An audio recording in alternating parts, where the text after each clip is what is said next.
Bienvenidos a Radio Buenos Aires Internacional.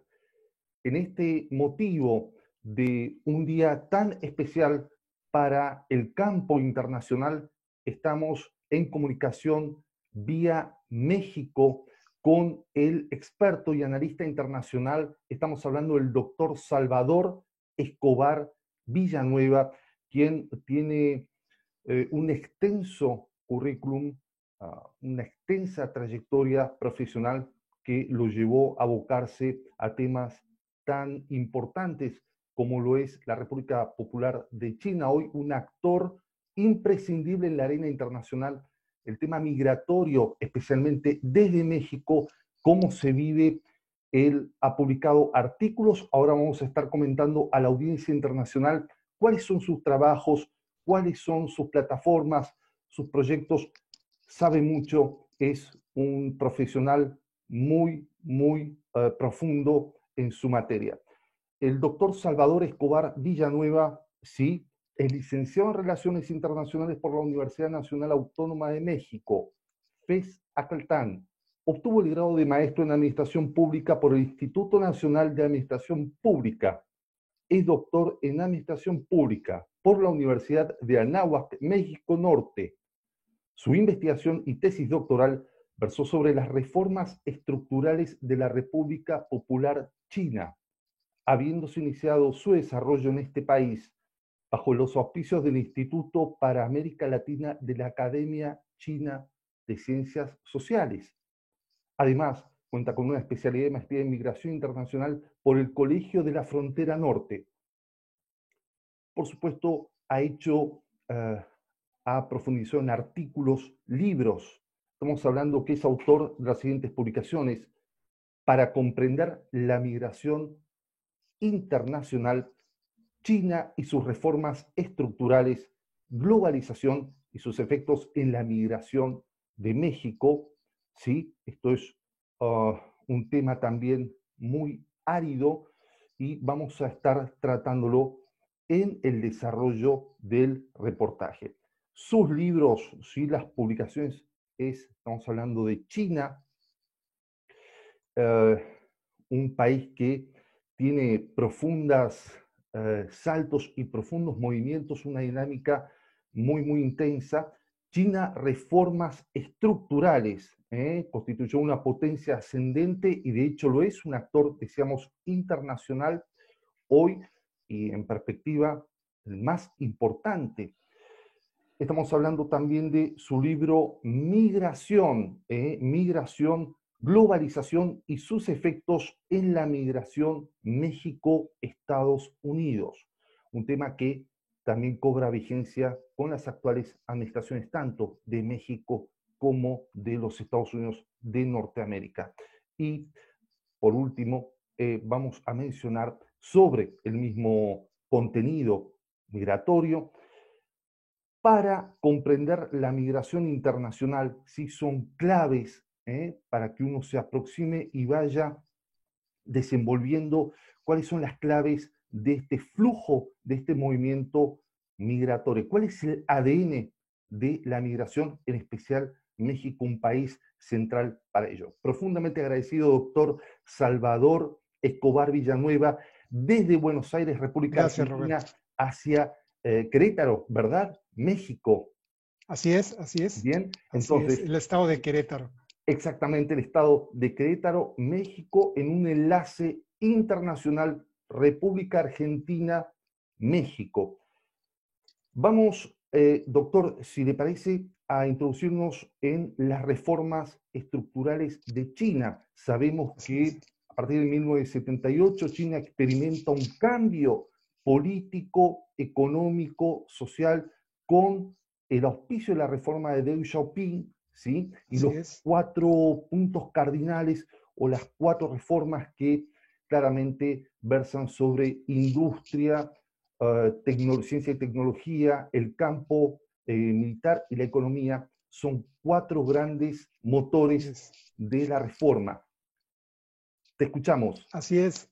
Gracias, Roberto. Pues te agradezco primeramente esta atenta invitación para charlar, el poder dialogar, interactuar sobre tópicos muy interesantes como lo es la relación actual con China, por supuesto México y por supuesto la República Argentina, que de forma reciente me he enterado que tiene bastante interacción Argentina y la República Popular China. No solamente por el tema de la pandemia, el COVID-19 y entendiendo pues el origen de esta enfermedad o esta pandemia, sino que ya pues no solamente vivimos en un mundo globalizado, sino que pues interactuamos de manera natural gracias a las tecnologías de la información, las telecomunicaciones, ¿verdad? Resulta pues sorprendente el cómo nos estamos ahorita pues enlazando a través de las comunicaciones satelitales y pues bueno, qué mejor para poder aterrizarlo en este antecedente que son las reformas estructurales de la República Popular China.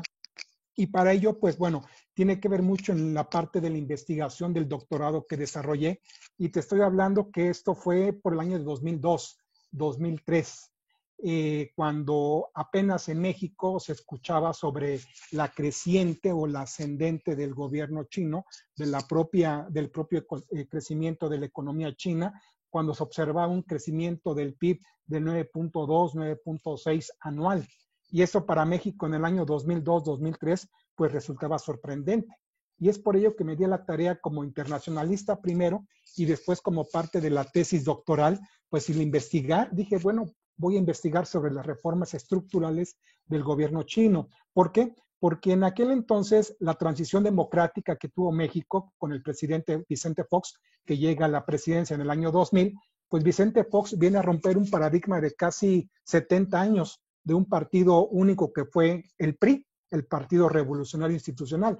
Si bien por ahí algunos escritores decían que México era la dictadura perfecta, pues en el año 2000, cuando llega Vicente Fox, pues se da esa transición hacia la democracia. México todavía pues está viviendo a escasamente 20 años de esa transición, pues estamos viviendo todavía una joven democracia.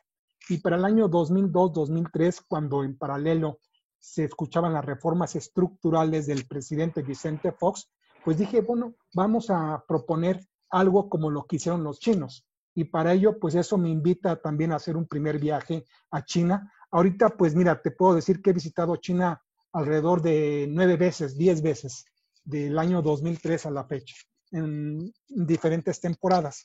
Y eso pues fue el acercamiento y el encanto para conocer más sobre la cultura china, porque no es solamente ir y como turista tomar fotografías y visitar los lugares más turísticos, sino también hacer contactos con los pares académicos, en este caso a través de la Academia China de Ciencias Sociales, el propio Instituto para América Latina de este instituto, pues me permitió el poder conocer una visión de lo que es, digamos, el mundo asiático y su visión que tienen ellos con el referente occidental, ¿verdad? Nosotros como pueblos de América, ¿verdad? Argentina, Chile, Uruguay, México, todo el continente americano, pues fuimos formados bajo el referente occidental, Grecia, Roma, Egipto, Mesopotamia, pero también hay más cultura del lado oriental, ¿no? Entonces hablamos de una cultura de más de 5,000 años o inclusive hasta más viejos o más antiguos que los propios egipcios, ¿no?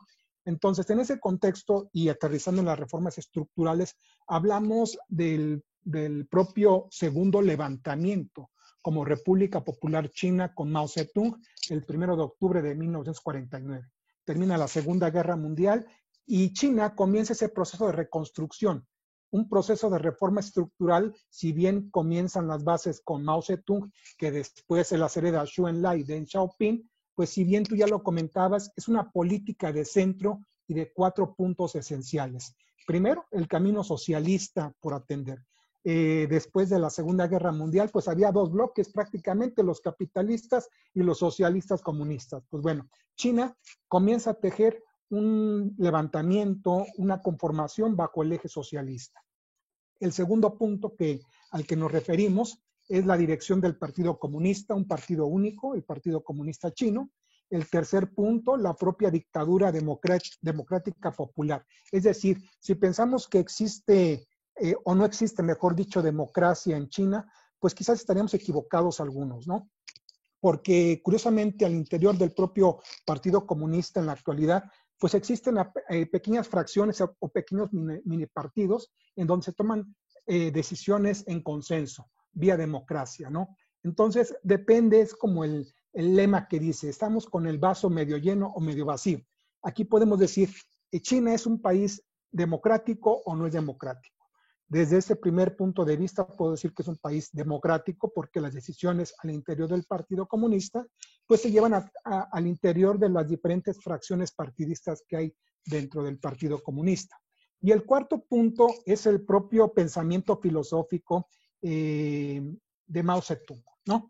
Entonces, sobre estos 4 puntos y el centro hablamos de todo el país. Hablamos de un país o una república popular china de 9.600.000 kilómetros cuadrados aproximadamente, en donde se estructuran 23 provincias, 5 regiones autónomas, 2 regiones administrativas especiales. Entonces, vayamos dimensionando el tamaño del país. Un país con casi 1.400 millones de habitantes, ¿verdad?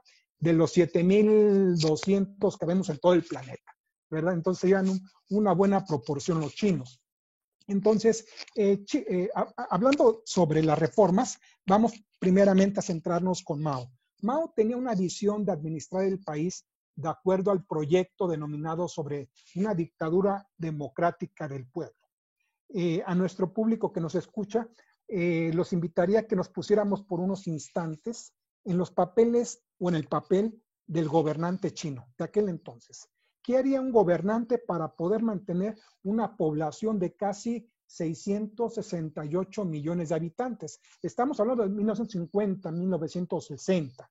Entonces, un presidente o un jefe de Estado que tuviera como la encomienda de gobernar a 668 millones, pues tendría que tomarse decisiones muy drásticas, ¿no? Y por ello me refiero a que es una dictadura democrática del pueblo. Esa era la visión de Mao, ¿verdad? Y para ello, pues va a ser una clara distinción sobre 4 clases sociales, es decir, el proletariado, el campesinado, la pequeña burguesía, que si bien no se alcanza a distinguir bien en los primeros años de las reformas estructurales, y la siguiente sería la burguesía nacional. El modelo económico propuesto por Mao Zedong sería un modelo económico soviético para arrancar, es decir, dándole la prioridad al desarrollo de la industria de bienes de capital basado en un plan quinquenal.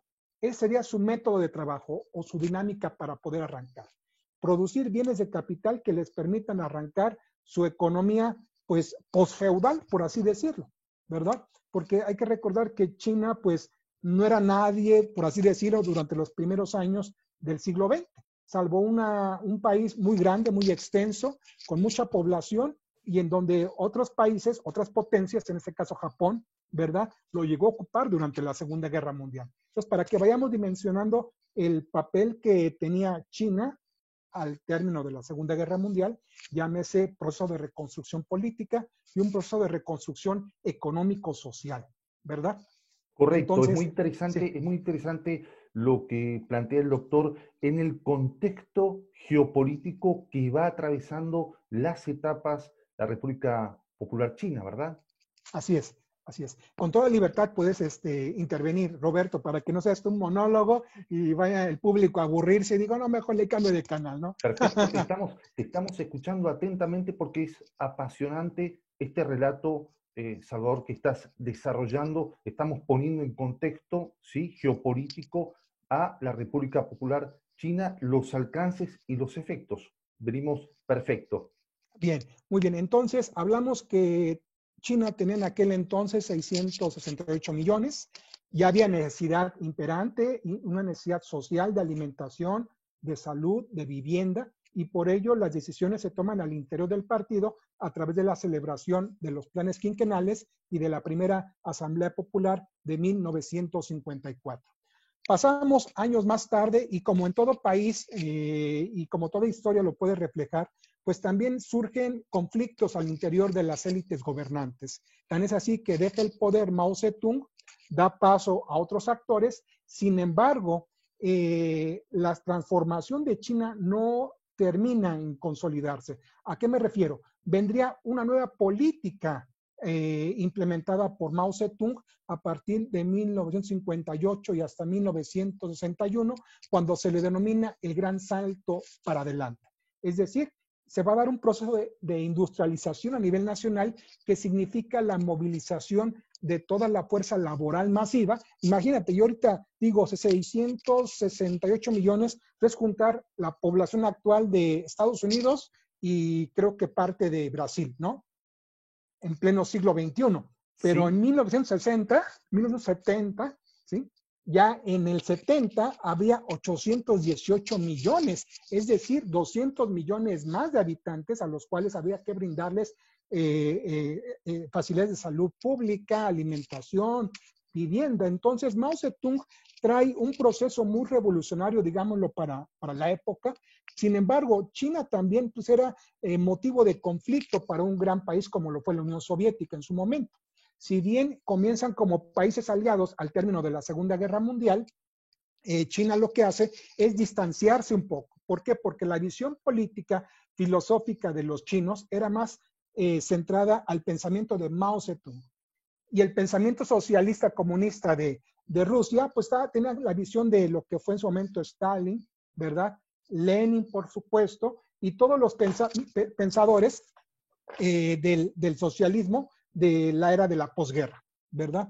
correcto. Entonces, regresando al tema de China, lo que buscaba China con este gran salto adelante era tratar de igualar el ritmo de producción de los países capitalistas, ¿verdad? Crear asimismo comunas populares para saltar en etapas el proceso de colectivización de la agricultura, ¿verdad? Se Bien, volvió un país agrícola, pero ¿cómo se convirtió? A partir de una fuerza, digamos, tajante, reprimente por parte del Estado, ¿verdad? Aquí también pudiera remontarme a la obra del Leviatán, ¿no? Cuando dicen que el Estado hace uso legítimo de la fuerza. Pues bueno, aquí finalmente también el gobernante Mao Zedong y los posteriores gobernantes tenían que hacer uso legítimo de la fuerza para tratar de sacar adelante sus reformas estructurales. Bueno, hago un paréntesis, el caso de México, pues todavía hasta el sexenio de Enrique Peña Nieto se llevaron a cabo o se concretaron las reformas estructurales que comenzaron en el año 2000. Entonces, es ahí el interés por el cual me di a la tarea de revisar estas reformas estructurales del gobierno chino. Pero continuamos, cierro el paréntesis. Este gran salto adelante fracasó y viene ahora una nueva visión, una nueva revolución que se llama la revolución cultural del proletariado. Y esta revolución cultural del proletariado comienza en 1966 y termina hasta 1976 aproximadamente con el fallecimiento de Mao Zedong. Esta revolución cultural proletaria tenía como objetivo la educación socialista. Es decir, aquí existirían dos fracciones, los guardias rojos y los antiguos gobernantes locales y nacionales, de los cuales ahí pertenecía Deng Xiaoping, Liu Shaoqi, Xu Enlai, entre otros.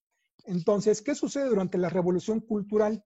Hay un grupo que está plenamente casado con la idea de conformación de país industrial, agrícola, con la visión de Mao Zedong, y otro país completamente distinto, con una visión un poco más abierta en el panorama de la posguerra. Aquí hay una representatividad maoísta y por lo tanto a toda la élite que estudiaba en los principales centros urbanos de la época fueron enviados al campo a trabajar. Yo recuerdo, hago un paréntesis, durante una de las visitas que tuve, conocí a un profesor, un académico, actualmente colabora en la Universidad de Tianjin, en Tianjin. Y recuerdo que me platican así en esas charlas informales que él tuvo, pues, participó en este periodo de la Revolución Cultural. Él siendo académico, siendo él profesionista, pues fue enviado al campo a trabajar, ¿no? Entonces, así como este profesor, existen muchos otros que están todavía en contra de lo que fue el proyecto de Mao Zedong, ¿verdad? Pero bueno, son procesos históricos que los podemos ir revisando posteriormente. Llegamos al 76, ya las bases semi-industriales de China estaban sentadas, era un país agrícola. En el 78 asciende al poder Deng Xiaoping. Él encabezaría con otra visión una serie de cambios, orientados a esa ruptura de la época de Mao. Es decir, si bien, para que veas cómo es la política entre los propios grupos gobernantes, Deng Xiaoping era aliado de Mao Zedong, pero una vez que muere Mao y deja pasar 2 años, Deng Xiaoping buscaría la forma de romper con el pasado y tratar de innovar. Es decir, a partir de la celebración del 12º Congreso Nacional y la 5ª Asamblea Popular Nacional, propondría en su plan de trabajo, primero, elevar el nivel de vida de la población china. Estoy hablando de que estamos como en una población de casi 818, 850 millones de chinos. Pues eso suena todavía bastante, ¿no? También la propuesta de Mao, pues, era elevar los índices de credibilidad del Partido Comunista.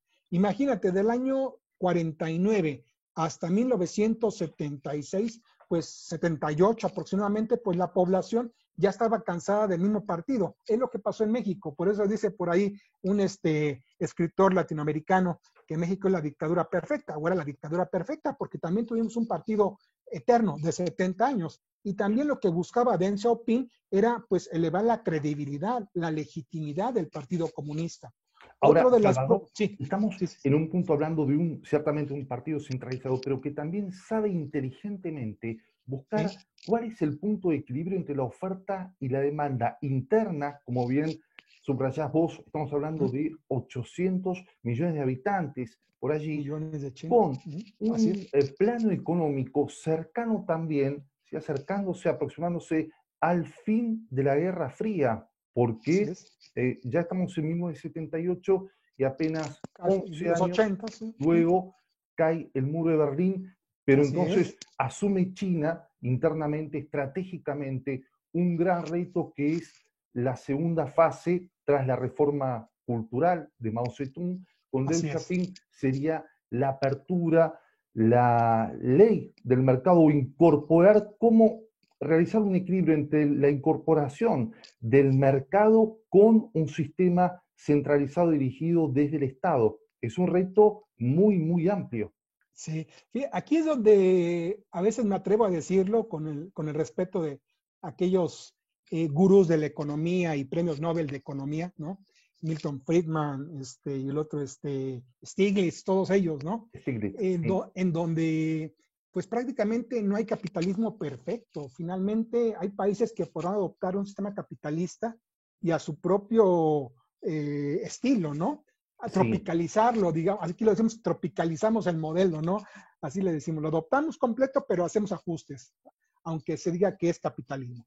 Entonces, en otra de las charlas con un académico de la Academia China de Ciencias Sociales, me dicen que su capitalismo es un capitalismo de mercado, no de libre mercado, es capitalismo de mercado.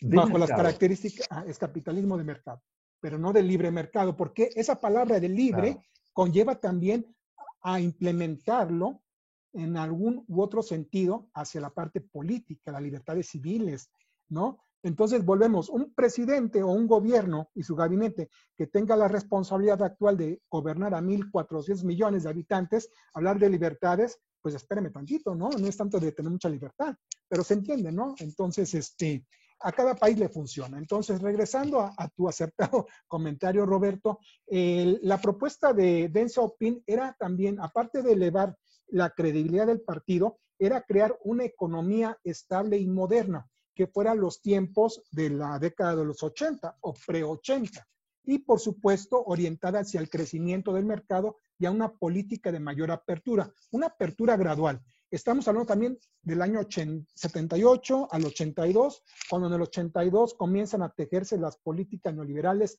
entre Ronald Reagan y Margaret Thatcher, en donde viene una reconfiguración del aparato estatal, de adelgazar el Estado, ¿verdad? Dejar la mínima operación de la economía al Estado y dejárselo todo a las empresas. Esa es la visión de los grandes capitales, las grandes empresas, pero para allá vamos. Entonces, ¿qué sucede? Dentro del partido ya hay una propuesta de reforma para hacer una limpia a la corrupción, barrer con la corrupción, y a partir del 13º Congreso Nacional se aprobaría en el 1982, la nueva constitución o la actual constitución de China. Es decir, la Constitución de China es la de 1982, bajo el 13º Congreso Nacional. Entonces, esta reforma económica del gobierno chino va a estar sobre una base de autosuficiencia como estrategia de crecimiento y con visión de libre mercado. Pero yo sé que para eso es de visión de mercado nada más, ¿no? En donde participa el eje que regula todo, que es el Estado. Entonces, es curioso, el capitalismo de Occidente es muy distinto al capitalismo de China, porque no puedo decir que es de Asia completo, porque está Singapur, está Taiwán, está Japón, ¿verdad? Entonces, el capitalismo de China es un capitalismo de mercado, no de libre mercado, ¿verdad? Que también está impactando, por supuesto, en el desarrollo de la economía asiática, ¿no? El Así efecto de es. contagio de este ascenso de China como actor principal ya hoy Así es. en el escenario internacional. Recordemos los tigres y los cachorros del sudeste asiático. Así es, así es. También Estaban dormitando, estaban en el, en el capullo apenas, estaban en sí, el claro, vientre del... en lo que ellos dan a denominar el Shenzhen, que es el proceso de mejora continua, es lo que vos hacías alusión a la estabilización y la modernización que pretende en esta etapa Deng Xiaoping. Así es. Entonces, llegamos al 82, hay una nueva Sí, constitución que rige a toda la República Popular China. Y bueno, ya se lleva a cabo el 14º Congreso Nacional, donde se presentan cambios sustanciales en cuanto a la sociedad, el partido y al país en su totalidad. Podemos revisar un crecimiento a partir del 87, 86, del 9% del Producto Interno Bruto anual dentro de China, y de ahí se va sosteniendo para llegar hasta el ritmo del 9.7, 9.8, y donde también se empieza a observar la burbuja inflacionaria dentro del gobierno chino a principios del presente siglo XXI. Y bueno, hablábamos también que China comienza en este pequeño ascenso callado, sin causar mucho ruido al continente americano y europeo, y en paralelo se comienzan a conformar las políticas neoliberales que va a regir pues, la globalización y por ende el fin de la Guerra Fría en el 89. Cae el muro de Berlín, 91 se desintegra la Unión Soviética, pero también algo muy importante a comentar con el público que nos escucha, Roberto, es que este desgaste de la Unión Soviética pues también se debió por el tamaño del país, por el excesivo gasto que tiene el Estado, por la carrera de armas, ¿verdad? Y por la conquista del espacio también. Este tipo de gasto, que pues, era un barril sin fondo, pues prácticamente fue el ocaso de lo que fue la Unión Soviética. Entonces, prácticamente triunfa el capitalismo, triunfan los Estados Unidos, Gran Bretaña y, por supuesto, pues emerge la globalización económica, ¿verdad?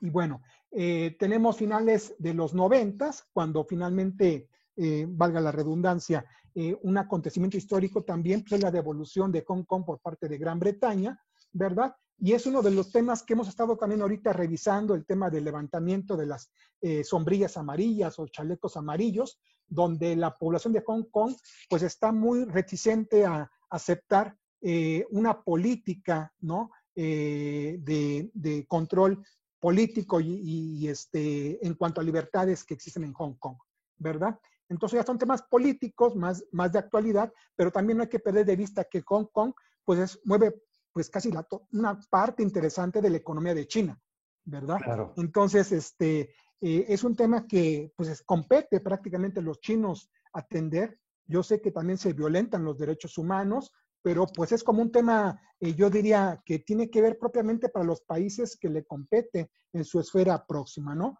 Estados Unidos y otros países pues tendrían que estar fuera de esas decisiones y pues bueno, me regreso para ir concluyendo la parte de las reformas estructurales, ¿verdad? Entonces, estas reformas estructurales en la parte política, económica, fiscal, hacendaria, reforma educativa y reforma social que lleva a cabo China a partir de Mao Zedong, Xu Enlai y Deng Xiaoping, fueron con el objetivo de hacer de China lo que hoy estamos viendo de ella. Se tardaron, ¿qué serán? 30, 40 años, pero habemos países que tenemos apenas el caso de México, 18 años con reformas estructurales y aquí es un cuento de nunca acabar, ¿verdad? se siguen privilegiando a los grupos de intereses políticos y económicos de gran envergadura y finalmente no hay un beneficio para la población, ¿verdad? Ahora, Salvador, en el caso Sí, de Pekín, lograron sí, cohesionar, homogeneizar las políticas de comando, es decir, desde Pekín, y esto creo que es un factor también clave en el desarrollo, en la estabilidad y en el ascenso de China. ¿Cómo logran centralizar, cohesionar esas políticas, ¿no? Unificarlas y logran implementarlas fronteras dentro y fronteras afuera? Porque ya así estamos es. hablando del fin de la Guerra Fría, si el principio de la posmodernidad, si se quiere. Así es. Recordemos que allí estaba la obra de Francis Fukuyama, ¿sí? El fin de la Fukuyama, sí, historia y el último hombre, donde, bueno, da como ganadores a los sistemas occidentales, así claramente, es. y sin embargo, China sigue creciendo. Así es. China viene creciendo, bueno, ahorita ya en los últimos 3 años decreció, está sobre el 6% aproximadamente, 6.5%, pero este decrecimiento pues atiende también a nuevas dinámicas del comercio internacional. Y esto tiene que ver también con el arribo, hace 2 años, ya 3 años más o menos, la llegada del presidente Donald Trump, ¿verdad? Una fracción republicana muy enérgica, en donde se velan pues, los intereses propios de los norteamericanos, ¿verdad? En donde los propios intereses tienen que ver más con un país 100% occidentalizado y comprometido con las propias empresas, tanto norteamericanas y europeas. Entonces, el comercio que se tendría previo a Donald Trump, el comercio internacional, pues era muy dinámico, era dinámico.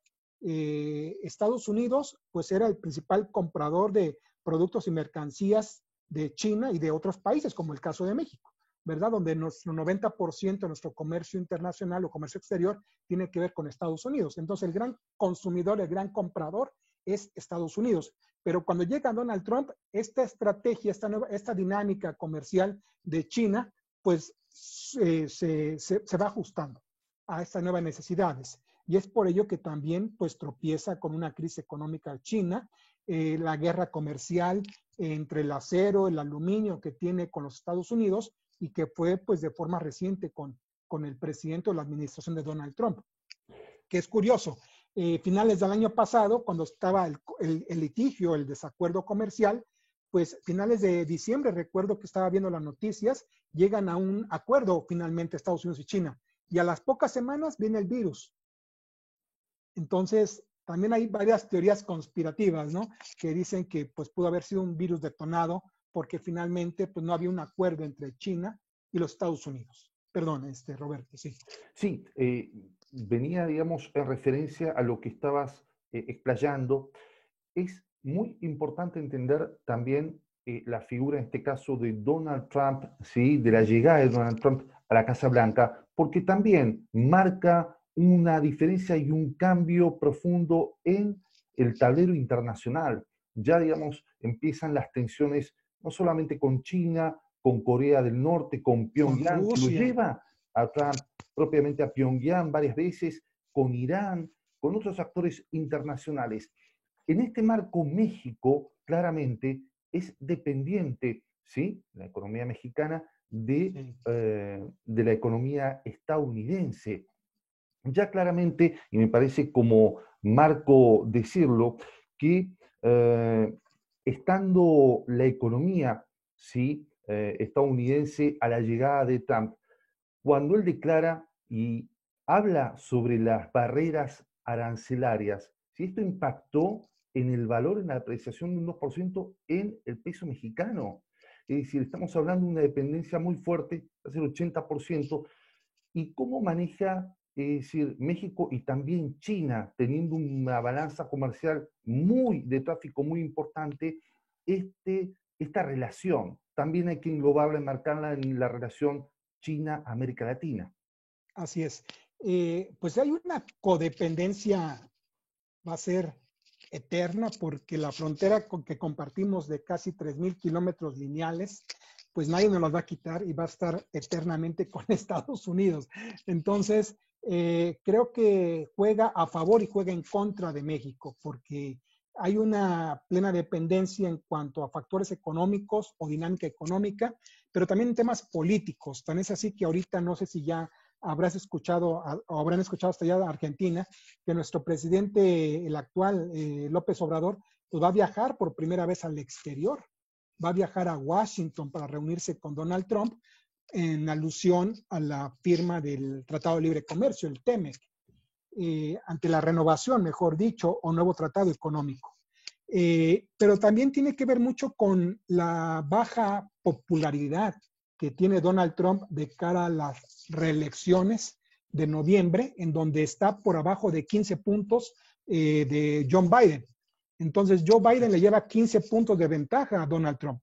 Y si ahorita fueran las elecciones, más que finiquitado está en la presidencia de Donald Trump. Entonces, quiere utilizar al presidente mexicano López Obrador para ganar simpatizantes del voto hispano en general en Estados Unidos, a ganar simpatías y tratar de equilibrarse para emparejar con Joe Biden. Entonces, en lo político también estamos vinculados. Pero vayamos al tema de China, México y China. Pues la dependencia o la relación económica con China, pues también es una relación moderna. En 1972 se oficializan las relaciones diplomáticas. En aquel entonces la relación comercial pues, ascendía a los casi 13 millones de dólares. No es nada. Pero en el 2013 esta cifra se contabilizó alrededor de 40 mil millones de dólares, es decir, un 3,000% o 3,000 veces más que la que se registró en 1972. Curiosamente, fue también con el presidente Vicente Fox cuando México da el voto definitivo para que China formara parte de la OMC. Es decir, nos dimos un balazo en el pie nosotros como México con frontera de Estados Unidos porque permitimos a que China ingresara a la OMC. Si México hubiera emitido un voto en contra, pues no hubiera entrado China a la OMC. Y hablaríamos de otra historia económica, pero bueno, ya es historia. Entonces, hablamos que es un mercado de oportunidades, el mercado chino. Hablamos nuevamente de un mercado de 1,400 millones de consumidores. Todos somos consumidores en este planeta. Entonces, para grandes empresas mexicanas como lo es la panificadora Bimbo o las de cervezas Corona, por ejemplo, ¿no? Grupo Modelo, o las tortillas de Grupo Maseca, pues son proyectos en donde se visualiza un crecimiento de esta relación económica. Sin embargo, todavía la codependencia o la fuerte codependencia que tenemos con Estados Unidos no ha permitido que China entre de lleno al mercado mexicano. Entonces, es por ello que China, dimensionando los brazos de alcance que tiene China en su economía, pues China puede tener relación en África, puede tener relación en Europa de forma simultánea, con Rusia y por supuesto con América Latina. Llámese Chile, Uruguay, Argentina y Brasil al mismo tiempo. Hay un dato, Sí, Salvador, que es que sí. en 2018, de hace 2 años, México importó en materia de importación de China 83.000 millones de dólares, estamos hablando, Sí. y las exportaciones, sí, de México hacia China alcanzan 7.000 millones, ¿sí? Y hay un déficit ahí. millones, y hay un déficit de 76.100 con China, con lo cual, digamos, Sí. si bien es muy ¿A qué se marcado el debe? déficit, también marca una nueva relación. China se posiciona como segundo actor tras la relación de México-Estados Unidos, de Distrito Federal con Washington. Esto también es una plataforma nueva, es una plataforma muy importante a considerar. Sí, definitivamente, bueno, reconocemos que hay un déficit en cuanto a la relación económica México-China. Estamos adquiriendo o importando significativamente muchos productos chinos, pero también no hay que perder de vista que estamos condicionados. Tenemos ahí un freno que es Estados Unidos, ¿verdad? Pero creo que en las últimas semanas hemos reflexionado en el sentido de que México puede firmar un acuerdo comercial con China en caso de que la relación económica política con Estados Unidos vaya mal o transite mal. Entonces, estamos ahorita México, si se pone las pilas, como decimos, si se pone listo, podemos estar en un canal de negociación muy interesante con los Estados Unidos. Para China, México es el picaporte o la puerta de entrada para este gran consumidor, como lo decíamos al principio de la entrevista. Estados Unidos es el principal mercado, ¿verdad? Entonces, los chinos pues están ávidos de poder entrar, por supuesto, a Estados Unidos, pero vía México. Y es por ello que México empieza a acrecentar ese volumen de importaciones, no tanto las exportaciones, porque podemos venderles commodities, podemos venderles tortillas, aguacates, carne de cerdo, alimentos a los chinos, pero en precio no somos competitivos porque tienen otros países como puede ser Singapur, Malasia, los países que están en su periferia de Asia, que también proveen de alimentos a China, pero no son tan competitivos los precios, ¿verdad? Correcto. Entonces por eso, para los chinos, somos interesantes en el sentido de que pueden ellos brincar posteriormente a la frontera con Estados Unidos y poder ofrecer sus productos. Entonces, se reconoce que hay un déficit. Sin embargo, por ejemplo, el volumen de exportaciones de México se ve representado en primer término con Estados Unidos, segundo lugar Canadá, es decir, le vendemos también a Canadá en un segundo término, luego Alemania y posteriormente viene China, o sea, en cuarto lugar. Está en cuarto lugar. En cuarto China. lugar, sí, así es, de las exportaciones globales. Y en cambio, de importaciones, sí tenemos, bueno, un déficit, pero importamos más de Estados Unidos también, por supuesto. En segundo lugar, Alemania. Tercer lugar, Japón. Y cuarto lugar, China. Ahí sí queda China. Mantiene, sin embargo, Salvador, un lugar estratégico importante, porque estamos hablando también de una cuarta posición, es un número muy cercano, ¿sí?, al cero, ¿Sí? por lo cual, es decir, la implicación de esta relación estratégica, política, económica, cultural también, es muy Sí. importante ese aspecto, marca la puerta de entrada, pero la relación profunda y que va incrementándose, creyendo entre Pekín, América Latina, Pekín, África, son mercados muy atractivos para la economía y los intereses vitales estratégicos de China. Así es. Hay que resaltar, Roberto, si me lo permites, Sí, exponer también a tu público Radio Escucha, que la tradición y la presencia de chinos en América Latina es una presencia que data más de 150 años en la historia. No es una migración reciente que forma parte de la globalización, no. Es decir, los primeros chinos que viajan al continente americano, pues se da durante el periodo de la colonia española, antes del periodo de independencia de las colonias.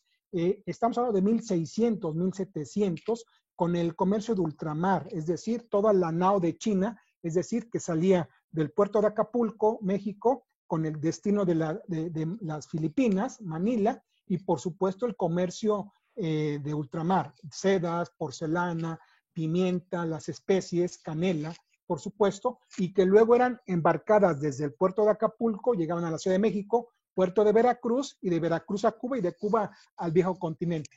Y entonces, en esas embarcaciones venían pues también esclavos chinos, ¿no? Entonces, hablamos ya del siglo XVII, siglo XVIII. Pero, ¿qué sucede en el siglo XIX? Un proceso histórico dentro de la conformación estructural de los Estados Unidos de Norteamérica. La conexión entre el oeste y el este norteamericano a través del ferrocarril, el proceso preindustrial norteamericano, pues también se debe gracias a la mano de obra de los chinos, que también hay muchos chinos que forman parte de ese éxodo que se da durante la Primera y la Segunda Guerra del Opio, que se da entre los chinos y los británicos. Entonces, muchos de estos chinos que escapan de la Primera y Segunda Guerra del Opio son expulsados para llegar al continente americano, principalmente las costas de California. Y en este proceso, estoy hablando de mitad del siglo XIX, durante la conformación del oeste y del este norteamericano, y son los chinos quienes se dedican a la construcción de las vías del ferrocarril y, por supuesto, del sector de la minería. ¿Qué pasa? Llegamos a la década de 1890, 1880 aproximadamente, cuando finalmente los Estados Unidos quedan conectados y en 1882 se promulga el Acta de Exclusión de Chinos. Es decir, los norteamericanos dicen, bueno, aquí no necesitamos más a los chinos, no los queremos, van para afuera. A partir del Acta de Exclusión de 1882, los chinos son expulsados. ¿A dónde van? A México. Se refugian a Baja California, Mexicali, Tijuana, a Coahuila, a Sonora, y hablamos casi principios del siglo XX. Muchos otros chinos viajan hacia las costas de Centroamérica, viajan a Guatemala, viajan a Nicaragua, a Costa Rica. Parte de los esclavos o trabajadores, digámoslo así, que construyen el Canal de Panamá a principios del siglo XX, pues fueron chinos. Entonces forman parte de ese proceso histórico. Vemos siglo XIX, siglo XX. Entonces los chinos empiezan a tener presencia en Centroamérica a principios del siglo XX. Posteriormente vendría otra oleada de chinos al término de la Segunda Guerra Mundial y comienzan a asentarse, entre ellos por supuesto japoneses y chinos, en lo que es Perú, lo que es Bolivia, ¿verdad? El Salvador. Y ya hay una clara definición de grupos étnico-raciales, ¿verdad? Por eso luego es curioso ir, no sé, visitar Perú y ver gente de tez morena y con ojos rasgados, ¿no? Inclusive mexicanos, indígenas con tez morena y ojos rasgados. Entonces, eso me pasaba cuando yo iba a China, algunas provincias que visitaba, digo, pues este parece mexicano, pero no era mexicano, era chino 100%, ¿verdad?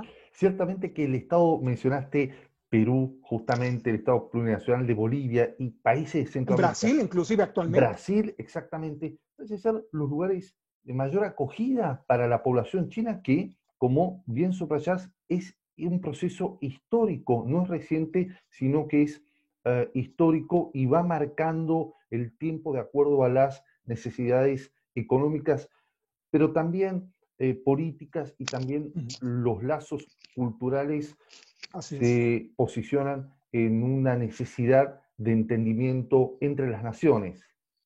Así es. Bueno, dentro de esta emigración asiática de chinos, por supuesto, pues no solamente venían esclavos, también venían pequeños comerciantes que después, estamos hablando de finales del siglo XIX, principios del siglo XX, muchos de estos comerciantes se establecen formalmente en México y en otros países de América Latina y comienzan a establecer negocios, la clásica lavandería de chinos, los cafés de chinos, ¿no? Entonces, muchos chinos comienzan a emprender, empiezan a tener negocios. Entonces, ese es como que el lazo, el proceso histórico que estamos revisando en esta relación actual con China y América Latina.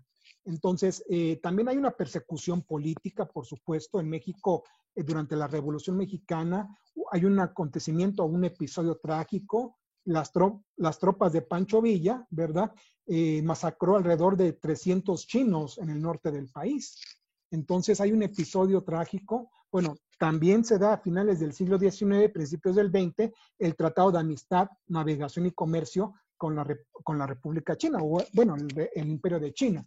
Entonces, prácticamente esta herencia, esta relación con los asiáticos, con los chinos, es una relación muy, muy añeja. Que no nos sorprenda con esto de la globalización y todo el litigio ante los tribunales comerciales, ¿no? O los organismos económicos. La relación con China, pues es muy importante para América Latina y por supuesto para México. Yo digo, México también forma parte de América Latina, pero en algunos contextos se mueve como Norteamérica y en otros contextos como América Latina, ¿no? Entonces China está vinculada con todo el mundo.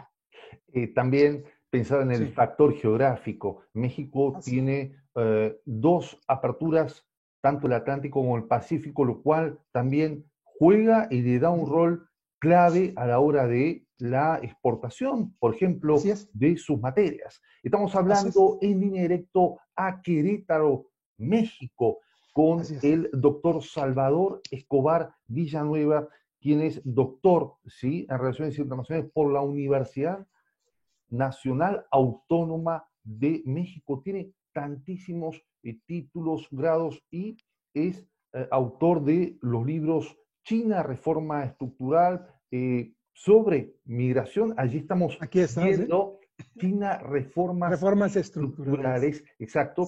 Sí. Tu primer libro, Salvador. El primero fue sobre globalización y Sobre la migración. globalización. Ajá. Correcto, Y ese fue el exactamente. segundo, el de China, reformas estructurales. Que son los dos temas centrales, ¿no? La Sí, globalización y China, globalización y sus efectos en la migración México-Estados Unidos. Vamos a hablar ahora de ello porque es un tema muy importante también, clave, y también apuntes, ¿sí?, sobre la migración internacional. Este es un así es. tema que cobra vigencia actual con el flujo migratorio, decíamos, que va contando con nuevos interrogantes, ¿sí? Nuevos enigmas y hasta, yo diría, nuevas resignificaciones en lo que es la política internacional. Te Así es. consulto, Salvador, acerca de lo que veníamos dialogando.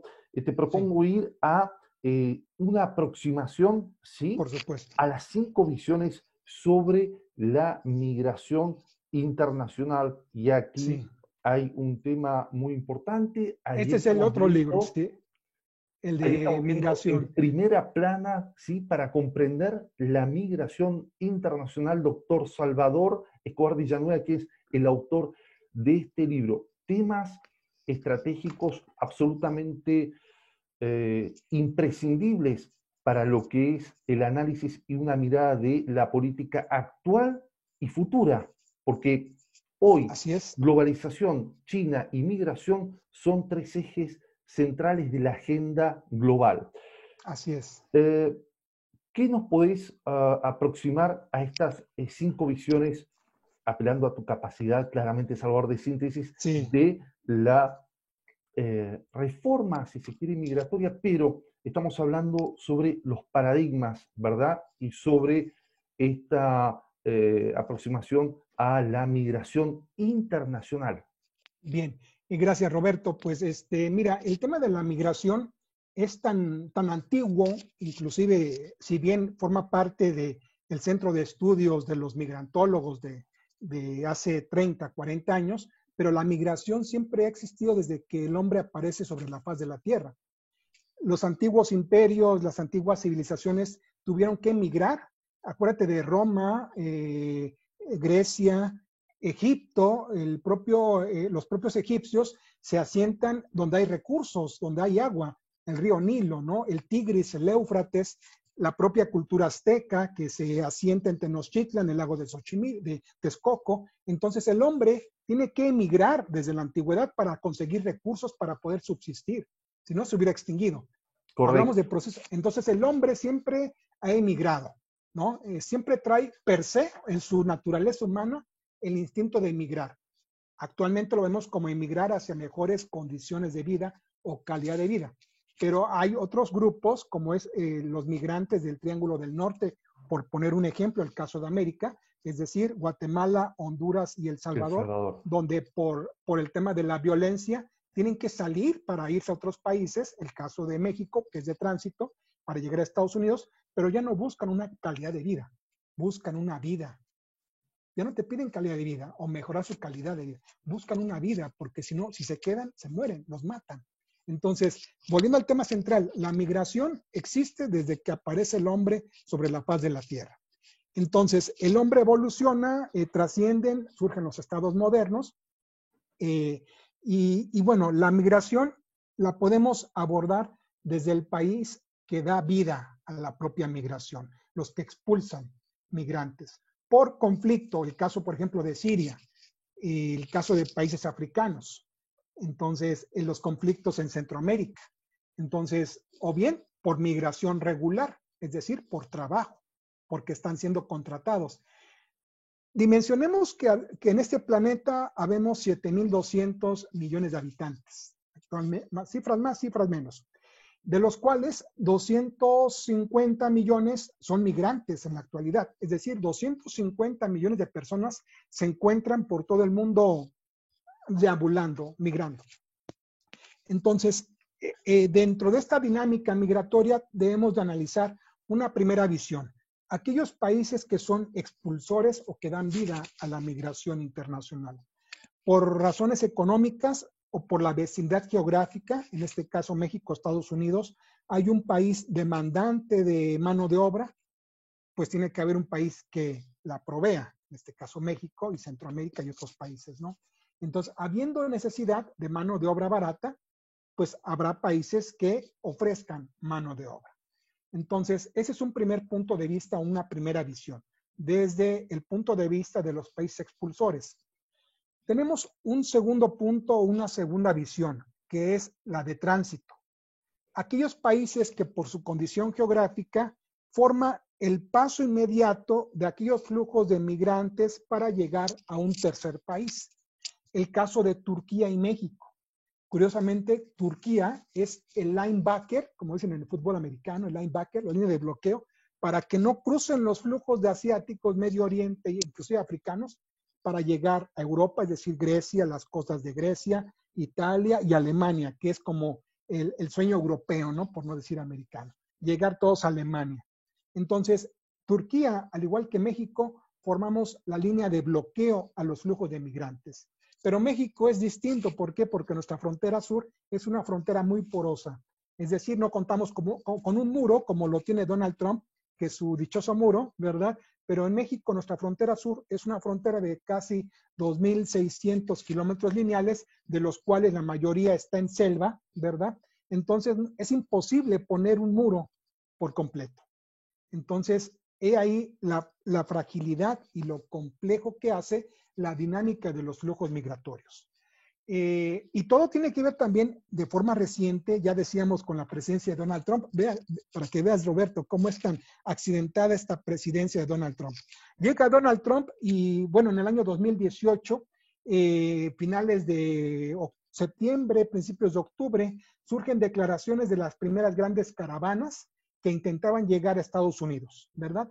Pero muchas de estas caravanas o quienes lideraban las caravanas eran gente pagada, decían que por la CIA o por el gobierno norteamericano, para que después pudiera decir el gobierno de Donald Trump que él pudo contener a los flujos de migrantes, es decir, colgarse la medallita y decir que él fue el héroe. Entonces, finales de 2018 surgen las grandes caravanas de migrantes, alrededor de 500,000 de personas se perfiló por la frontera sur entre octubre de 2018 y marzo de 2019. Entonces, México, y con el actual presidente que tenemos, dicen por ahí el lema, oscuridad de su casa, ¿cómo? Candil de la calle, oscuridad de su casa, ¿no? Algo así. Entonces, el gobierno mexicano no ha podido solventar la demanda interna de empleo. La generación de empleos en México ha sido decreciente, es decir, estamos en números rojos en cuanto a la generación de empleos y más ahorita con el tema del COVID. Entonces, el gobierno mexicano, cuando surgen las primeras caravanas, dice, dejad la política e implementarla de puertas abiertas, es decir, que entren todos los migrantes. Pues uno como mexicano, pues no, espérame tantito, hay que ponerles un freno. No es que estemos bloqueando la migración, sino que también tiene que ser ordenada, sistematizada y segura bajo los principios del Acuerdo de Marrakech, que fue del 2019. Entonces, estos principios de una migración legal, ordenada y segura, pues no se implementó de forma inmediata aquí en México. Dejaron que entraran casi 500,000 migrantes de forma irregular y de entre ellos no venían solamente centroamericanos, vendrían algunos africanos y algunos asiáticos. Entonces, es el segundo punto de vista o la segunda visión a la que me refiero, los países de tránsito. Países de destino es el tercer punto, la tercera visión. Estados Unidos es un país de destino. Alemania es un país de destino. Gran Bretaña, por algo no salió Gran Bretaña del Brexit. Dijo, no, ya no me conviene ser parte de la Unión Europea. Me conviene salirme de lo que es la Unión y conformo mi propio modelo de crecimiento y desarrollo. Entonces, son países que atraen económicamente, políticamente, socialmente a otros nacionales, tanto regulares como irregulares. No podemos decir que son ilegales, porque no hay una persona humana que sea ilegal. Esto viene de un anglicismo de illegality de los Estados Unidos porque carece de documentación el migrante. Y si una persona migrante carece de documentos, será indocumentado, pero no ilegal, porque su propia naturaleza humana, su propia condición, no lo limita a que sea ilegal. No habemos humanos ilegales. Seremos indocumentados, ¿no? Pero no ilegales. Entonces, desde el punto de vista de estos países de destino, también quiero hacer aquí una distinción, Roberto.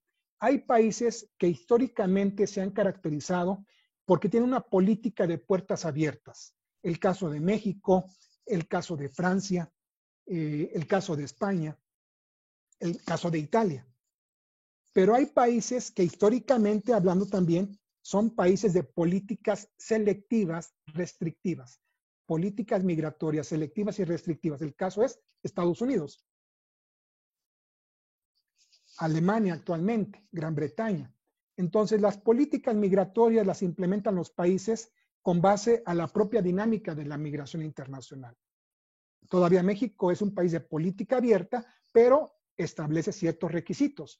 A nacionalidades liberadas, es decir, que no requiere una visa consular, basta con la supresión de visa, los acuerdos internacionales, y por ejemplo, los argentinos pueden entrar fácilmente a México sin visa, únicamente pasaporte, y viceversa. Un mexicano, no sé si todavía, puede haber un mexicano con su pasaporte y entra a Argentina sin problema alguno, solamente con el puro pasaporte. Hay reciprocidad, entonces, ¿Hay entre reciprocidad? estos elementos exactamente. Y una pieza importante, Salvador, es que ya en 1964 finaliza el programa Bracero, ¿sí? Ah, es correcto. Con 22 años, y ahí marca una tendencia ya al parecer hasta 1990 aproximadamente, donde se reactiva el flujo, ¿sí?, migrante hacia los Estados Unidos. También es parte, comprenderemos, Sí. importante, te consulto, las distintas administraciones que van abriendo y cerrando según la aplicación de las reformas migratorias. Ya había un debate con Barack La Obama. propia necesidad, inclusive. Exacto. Así es. Y en La propia necesidad es de 1970, mano de obra. en Ajá. 1970, recordemos que había 48 millones de habitantes en México, y en Estados Sí. Unidos había 770.000, ¿sí? En el año 2010, esto está extraído del artículo del Ajá. doctor Salvador Escobar Villanueva, en 2010 ya México tiene 111.000, ¿sí? Es decir, tiene Más o menos, sí. Ahorita ya más o tenemos menos 130 millones actualmente. exactamente, 130 millones, ya estamos Ah, hablando del 2020, sí.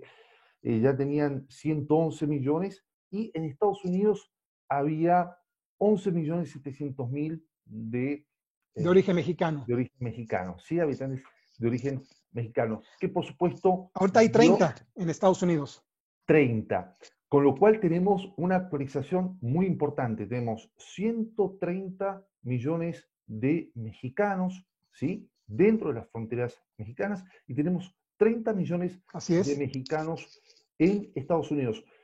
Eh, ¿Cuánto implica O la de origen reforma? mexicano, porque muchos son hijos de padres mexicanos. Generaciones exactamente, generaciones de mexicanos dentro de las fronteras Así de es. los Estados Unidos. ¿Cuánto implica, Salvador, el impacto de las reformas migratorias? Por supuesto, estamos hablando de la famosa reforma que iba a implementar Barack Obama, y ahora el punto es, la tensión es con Trump, porque Trump aparece ya con el avance de la construcción del muro, las declaraciones eh, consistentes y seguidas de parte de Trump en cuanto a la construcción del muro. El muro lo pagaría el propio Estado mexicano. Luego habla de que él debe proteger a los Estados Unidos de los ingresos de los latinos y de los mexicanos. Luego hay un giro en el discurso de Trump y dice que, bueno, que no es él el que pretende eso, sino que son los propios latinos que a él le piden que sea duro. Es decir, esto también marca un giro Sí. sumamente importante en lo discursivo por parte de Trump. Lo cierto es que México también absorbe, ¿sí?, migración del Triángulo, lo señalaste claramente. Estamos hablando de Honduras, Salvador y Guatemala, con sus Y fenómenos Guatemala, así es. internos tan álgidos. México también lo tiene. ¿Cómo se va desarrollando esta reforma, este movimiento migratorio, Salvador? Mira, aquí también conviene señalar el proceso histórico de la migración de México a Estados Unidos. Sí, Se da una primera etapa en donde muchos historiadores y migrantólogos refieren como la época del enganche. La época del enganche entre 1900 y 1929, cuando existían capataces del campo norteamericano que venían a México y se llevaban a indígenas mexicanos para trabajar en Estados Unidos. Posteriormente viene la época de las deportaciones entre 1929 y 1941 o 42. Surge plena Segunda Guerra Mundial, un acuerdo entre ambos países porque hay que recordar que la población norteamericana o el norteamericano promedio se va a la guerra, dejan el campo desprotegido, muchos se van a la industria para producir armas de guerra, ¿verdad? Entonces se da el programa de Bracero entre 1942 y 1964. Es decir, cuando no nos quieren, nos aman, ¿no? Los norteamericanos. Es decir, cuando no nos necesitan, nos expulsan y cuando necesitan, nos atraen. Y luego viene el programa o la época de los indocumentados entre 1965 y 1986. Esa sería la cuarta etapa. Y la quinta etapa es la fase bipolar entre 1987 y el 2007, donde se dan las reformas más actuales al sistema migratorio norteamericano y donde se dan los mayores o la mayor inversión en la infraestructura del control migratorio o de fronteras norteamericano. Y la fase actual es la que estamos viviendo a partir del año 2008-2007. Durante la crisis económica del 2008, prácticamente se reconfigura una nueva dinámica de la migración. Y por ello comentaba también la tasa cero o la migración cero, que es uno de los temas que queremos ahorita abordar. Entonces, esta dinámica migratoria atiende más por una necesidad económica no declarada por parte del gobierno norteamericano, y me refiero a no declarada porque es una facultad discrecional del gobierno norteamericano. Cuando tiene necesidad de mano de obra barata, en donde no puede, o mejor dicho, donde no paga impuestos, donde no tiene que pagar un servicio médico o servicios de asistencia social, pues los recluta a todos los hispanos, digo, a todos los latinoamericanos que puedan entrar de forma irregular, ¿verdad? Pero cuando las condiciones económicas y políticas no permiten más la contratación de indocumentados, pues cierra completamente ahora sí la frontera y dice que la tasa de migración es una tasa cero, donde el número de personas que quiere entrar no puede, es decir, un cero. Y aparte, la gente que viene deportada, porque los operativos del ICE y de la Fuerza Migratoria de Estados Unidos es tal, de tal forma que también se compensan los números. Y por eso se dice que la migración es tasa cero, porque el número de deportados más los que quieren entrar, pues es prácticamente cero. Sin embargo, también hay corrupción en Estados Unidos y hay corrupción en la patrulla fronteriza. O sea, han atrapado, han procesado a agentes de la patrulla fronteriza con sus vehículos escondiendo a migrantes. Entonces, también hay corrupción y un migrante anda pagando $7,000 por pasar, hasta $7,000. Ahora, Salvador, si Sí. bien, digamos, estamos teniendo y considerando varios factores, que es una dinámica muy, muy profunda y muy peculiar, también, digamos, tenemos que tomar en cuenta que hay una palabra clave que vos usaste, que es eh, posicionarse sobre los recursos que ya tienen, es decir, el puntapié está sobre los documentados que están dentro ya de Estados Unidos, que es, por supuesto, el factor, ¿sí?, laboral clave para, en gran parte, para la economía estadounidense, lo sabemos. Y por otra parte también, los movimientos, ¿vos crees que esta construcción del muro puede detener de alguna manera en forma total, restringir en forma total el acceso de eh, mexicanos o de latinos hacia Estados Unidos? Se nota muy difícil. Mira, es parte del discurso que siempre maneja Donald Trump. Hace unos meses, un par de meses, las declaraciones del presidente Donald Trump era de que muchos mexicanos o los mexicanos indocumentados, la mayoría eran violadores, narcotraficantes, gente con enfermedades o portadores de enfermedades. Eso lo saco a colación porque ahora pues es la invitación que hace Donald Trump para que vaya el presidente López Obrador a Washington en las próximas semanas, ¿no? Entonces, esto del discurso, pues tiene que ver más con el auxilio que él está buscando para tratar de reposicionarse en tema electoral, porque está en caída libre. Su popularidad va en caída libre y no tiene un paracaídas que lo salve. Sería un Quizás su lazo, paracaídas de emergencia, ¿sí? sería un lazo, Salvador, digo, para con la comunidad latina, porque la comunidad latina en los Estados Unidos, evidentemente, y bien lo recalcás vos, es un factor importantísimo. Entonces, en esta situación de doble estándar, ¿sí? Es decir, tomo los recursos cuando necesito y cuando no los descarto, es un puente, Ajá. como bien desarrollabas, una presentación, una performance vía las elecciones en Estados Unidos en noviembre. ¿Sí? Faltan pocos Así meses es. para las presidenciales en la Casa Blanca y ya claramente, si bien hay un pronunciamiento muy fuerte en las encuestas que lo posicionan en primer lugar a Joe Biden, el demócrata Biden, también Trump está tratando de marcar agenda. Así es. Está tratando de construir esa agenda o esa plataforma a partir del voto hispano. Dentro de los grupos raciales o minorías en Norteamérica, pues el grupo hispano es el segundo más fuerte. No recuerdo si es por arriba o por abajo de los afrodescendientes, que han sido también pues históricamente muy apaleados por el tema de los derechos civiles. Hace 2 semanas tuvimos el escándalo, bueno, tuvieron el escándalo de este afrodescendiente que golpearon y mataron, lo asfixiaron, ¿no? Y que desata todo se me fue el nombre de esta George persona. Floyd. El que no puede, I can breathe, ¿no? El que no puede respirar, el que no lo dejan respirar. Bueno, entonces los hispanos forma parte de la agenda o posible agenda que quiere recuperar Donald Trump. Pero bueno, sabemos o hay, por supuesto, casi 30 millones de mexicanos o descendientes de mexicanos, donde casi el 70%, menos del 70% son indocumentados. O sea, no tienen, Repetilo. Repetilo, menos del 70% de esos 30 millones son indocumentados. El o otro sea que, 30%, sí. claro, que hay, digamos, un número bastante elevado de indocumentados Y están dispersos por todo y Estados están Unidos. dispersos por todos los Estados Unidos. Primeramente, uno ve por el posicionamiento local que están asentados en la parte sur, ¿no? Es decir, Texas En Texas y en California principalmente. y en California. Sí, en Arizona no, porque ahí es donde los persiguen más.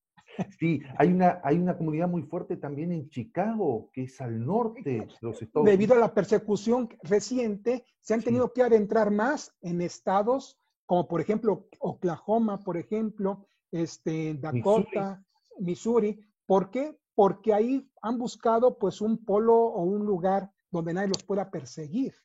O sea, tratan de dispersarse por todos los Estados Unidos, inclusive hasta Alaska han llegado algunos.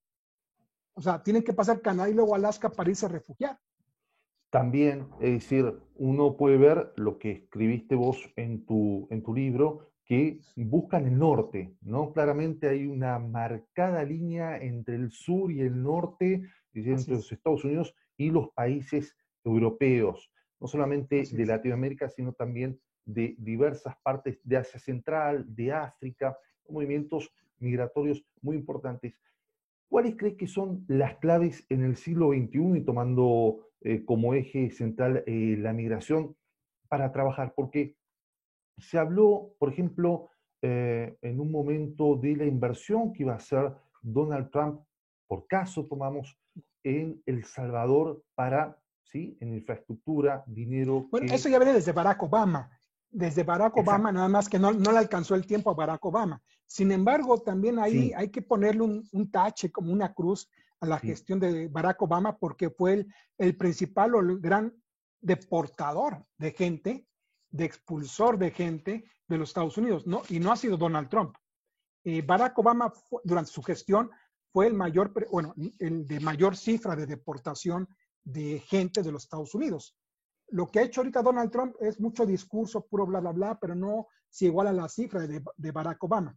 Sin embargo, Barack Obama traía un proyecto de inyectar recursos en dólares a El Salvador, a Nicaragua, a Guatemala, para generar infraestructura, generar empleo y evitar que la gente tuviera que irse de sus comunidades.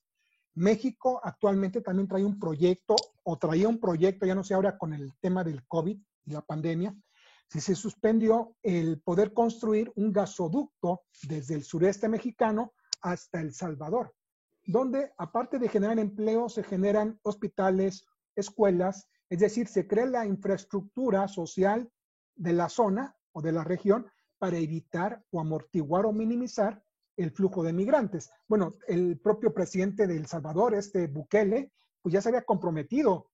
El presidente López Obrador le dio 50 millones de dólares a Bukele. ¿Dónde está el dinero? También el presidente López Obrador se reunió con el de Guatemala y el de Honduras y les dio efectivo, cash, para generar empleo. No sé si se quedó el dinero en algún bolso de alguien, pero no se ha detonado esa infraestructura.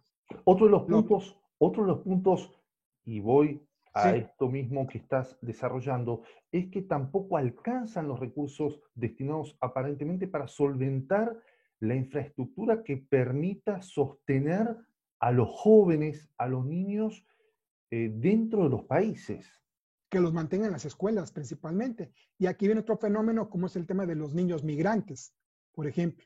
El año pasado, 2019, se contabilizaron alrededor de 50,000 menores migrantes en tránsito en la República Mexicana. El 80% fue retornado a sus respectivos países de origen, principalmente Triángulo del Norte, Guatemala, Honduras y El Salvador. Pero hablamos de población de niños menores de 11 años, es decir, de 11 años para abajo. Muchos de ellos vienen solos. La proporción es del que el 60% viene acompañado de un adulto y el otro 40% vienen solos. Y hablamos niños de 8 años hasta los 11 años aproximadamente. Cerca de 50,000 menores se registraron el año pasado, 2019. Ahorita, 2020, vamos en el 6º mes. Creo que ya la pandemia nos ha durado bastante en el inconsciente colectivo, en este mapa mental que tenemos ahorita por la cuarentena, pero creo que el COVID ha sido un factor que ha detonado otros temas de análisis. Por ejemplo, la migración, el tema del crecimiento económico entre los países, el tema del multilateralismo, ¿verdad? Y el tema de la cooperación internacional.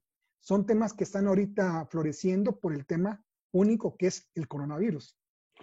El coronavirus ha sido detonador, como bien lo mencionaste, de la visibilización de distintas problemáticas nacionales e internacionales y el rol que debe jugar el Estado-Nación si es que podemos sostener el Estado-Nación en una globalización tan diluyente a veces y con paradigmas y alcances que están aún por definirse. Salvador, te propongo ir ya al último sí, punto. No, adelante.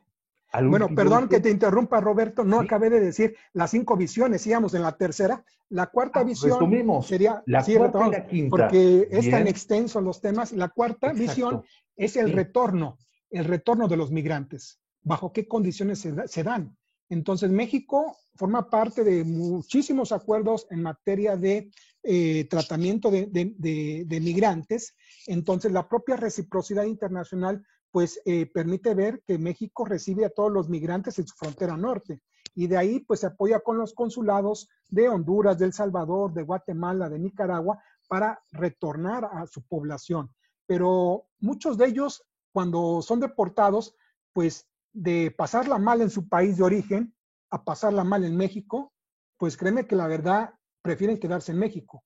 Y para ello el gobierno mexicano, y hablo en general, a nivel país, no tiene la infraestructura México para dar primero cobijo a migrantes indocumentados, no cuenta con la infraestructura para la población nacional de cara al coronavirus, es decir, temas de salud pública, tema de educación, más escuelas, tema de vivienda, tema de alimentación. Entonces, la otra visión, esta visión, la cuarta, que es el retorno, pues son políticas públicas de gran envergadura que permite a los países ir analizando el problema que significa el regresar o recibir población en retorno, ¿verdad? Y esa población, pues se va a quedar en México, no se va a quedar en Guatemala, o no se queda en El Salvador, no se queda en Honduras, se van a quedar en México. Y curiosamente, no es por nada, pero Querétaro, formamos parte de la región centro del país, por aquí se quedan muchos migrantes centroamericanos, porque actualmente, al igual que el estado de Yucatán, Querétaro brinda las condiciones y seguridad y calidad de vida a nivel nacional. Por Bien, el tema del narcotráfico, la inseguridad, todo esto, ¿no? el cuarto Entonces, elemento, entonces, el el retorno es retorno. Y el una quinto, pieza sí, muy sí, pronunciada en tu libro, en tu artículo, ¿no? Es decir, el retorno como, el digamos, un retorno. factor decisivo de los movimientos migratorios. Y al quinto, La quinta Salvador. visión es el futuro de la migración a nivel mundial.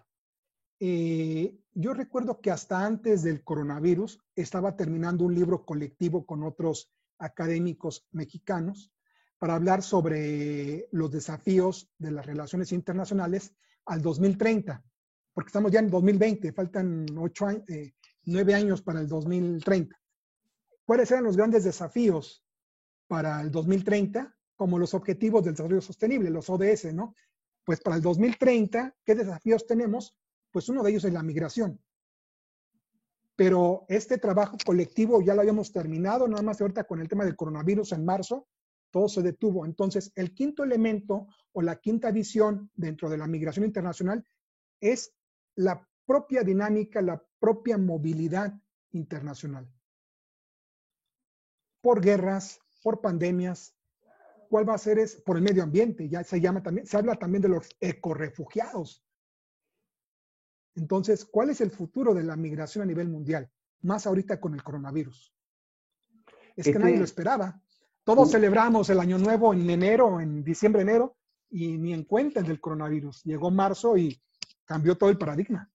un elemento que cambia, es un nuevo paradigma, el mundo en tiempo de pandemia global y cómo va a distribuir esta agenda, estos movimientos migratorios que tienen que ver, como decías también, con conflictos internos, con factores climáticos, Así claramente es. también. Eso lo hace en un tiempo muy, sumamente muy especial, porque los gobiernos son de definitiva los que tienen que absorber o rechazar en tal caso la demanda social, ¿no? Así es. Y tiene que haber, también te consulto esto como Sí, sí, sí. internacionalista, como experto en análisis y relaciones internacionales, la gobernanza global. ¿Cuánto se habló de los organismos multilaterales, supranacionales, los Pues, organismos propio que Naciones deben Unidas. definir, claro, Está la, celebrando el aniversario de Naciones Unidas, pero ya también la credibilidad, como decíamos ahorita, las reformas estructurales del gobierno chino,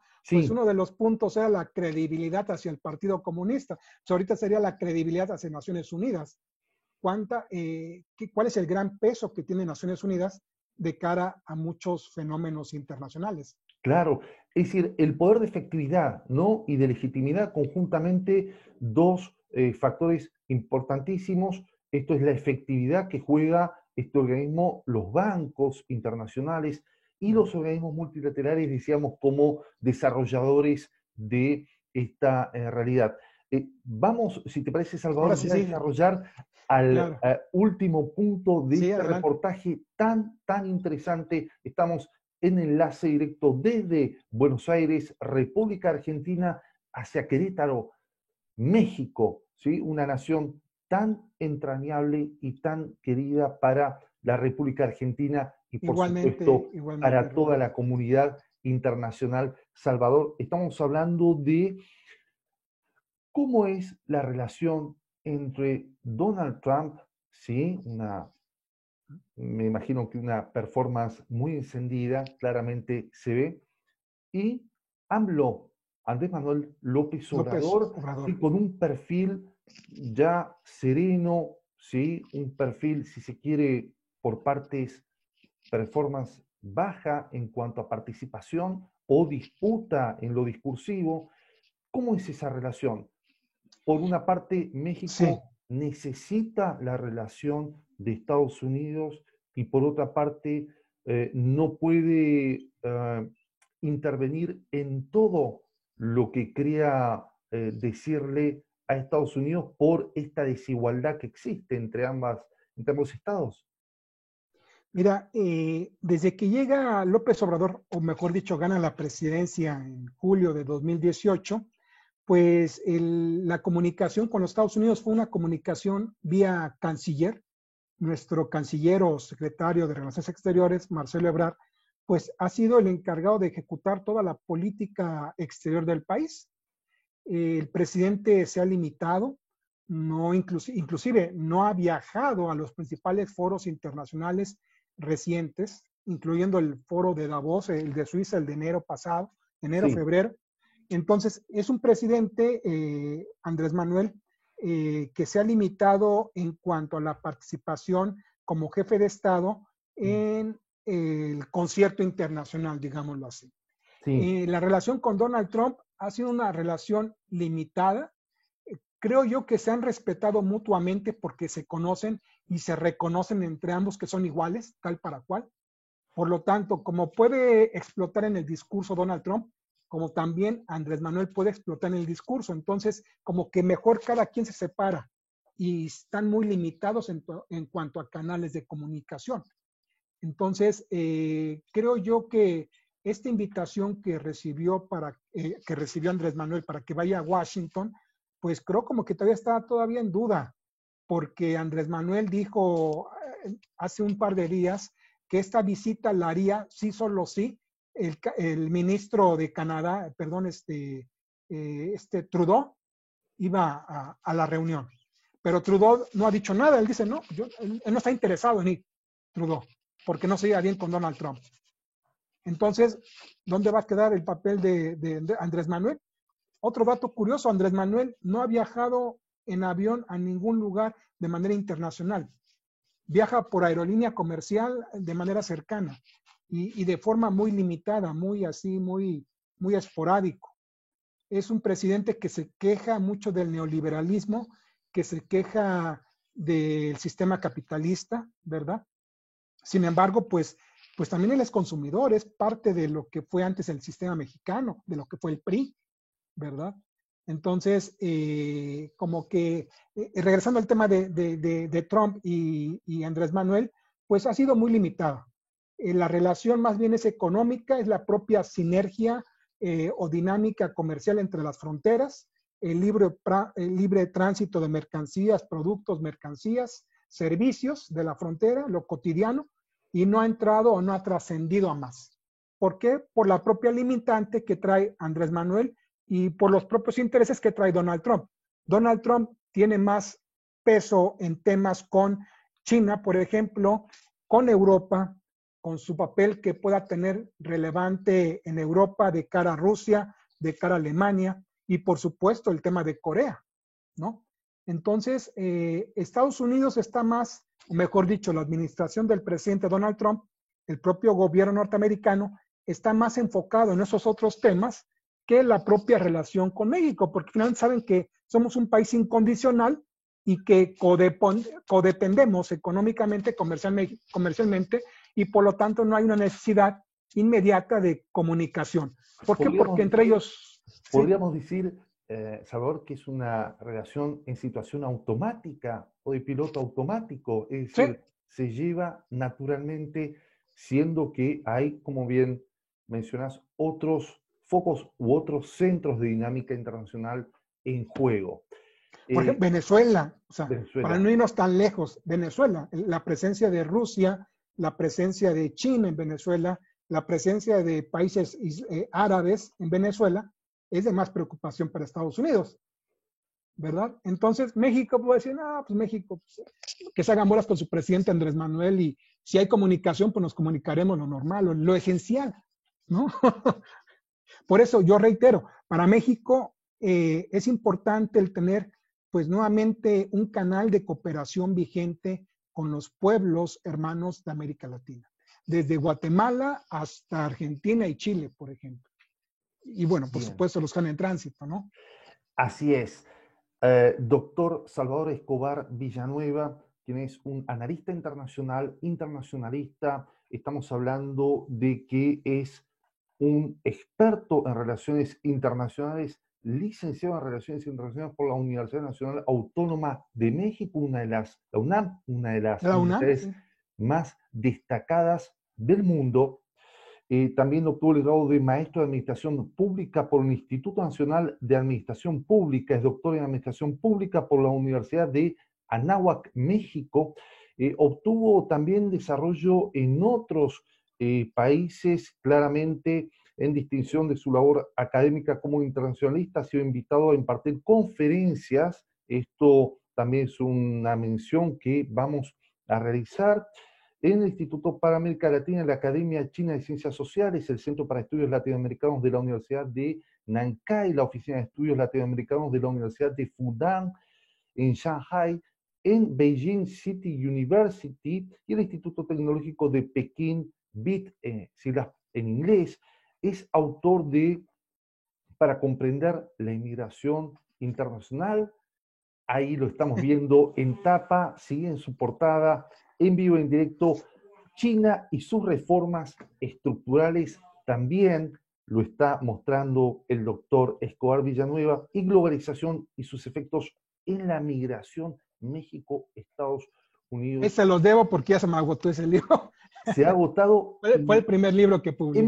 Hemos abarcado y nos hemos abocado a tres ejes centrales importantísimos con el doctor Salvador Escobar Villanueva, como lo son la globalización, la migración internacional y China y sus reformas estructurales. Profundamente agradecidos para Radio Buenos Aires Internacional, doctor Salvador Escobar Villanueva. Y así concluye este reportaje directo desde Buenos Aires, República Argentina, a Querétaro, México, internacional.